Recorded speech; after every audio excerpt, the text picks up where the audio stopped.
Sinizere kumeze neza cyane wo kurikirana Big Town TV umunsi ku wundi. Nitwa Patrick the Entertainer. I'm back in the game. Magarutse muri stories ziri friend ya showbiz by'umwihariko ariko kandi maze ngure ko 0785 yo nimero yanjye. Imihanda yanyereye ni nyuma yaho witwa Yago Pondad yaje kwandikira ibaruwa isa naho yerekana ko rwose avuye mu gihugu. Ni ku munsi w'ejo nibwo abantu ibaruwa yandikaga avuga ati ibaruwa ngufi ifunguye. Ni ubutumwa nyije kuri Twitter bwaje gukurikirwa na video ya Jihad yambaye ubusa.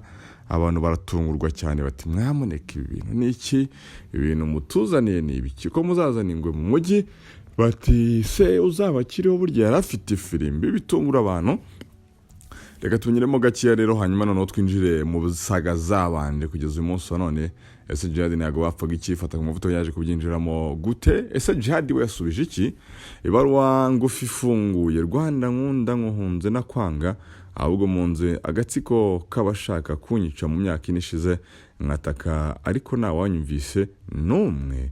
Umutima wanjye urababaye cyane ariko no mamagara nzitaba kuko data yaragukoreye mama arakubyarira. Uganda welcome you please. Abafite amakuru meza cyangwa se amakuru yizewe bakavuga ko uyu mugabo witwa Yago yaba yigiciriye Uganda ariko ahita yerekeza Canada.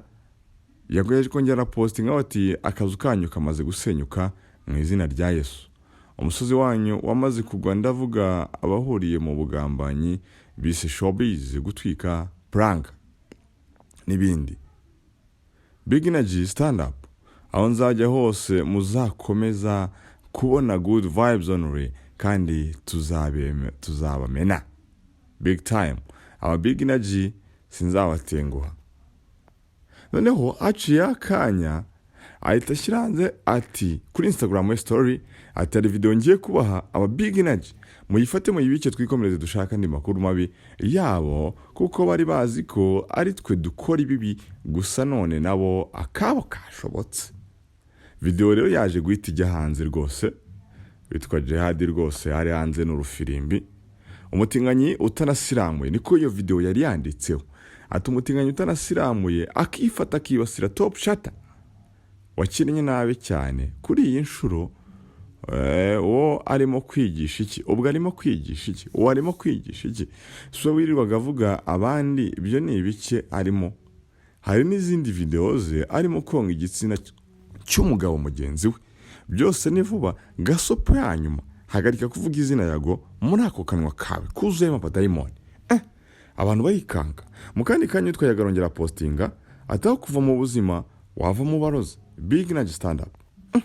Ibintu bitangiye guhindura isura.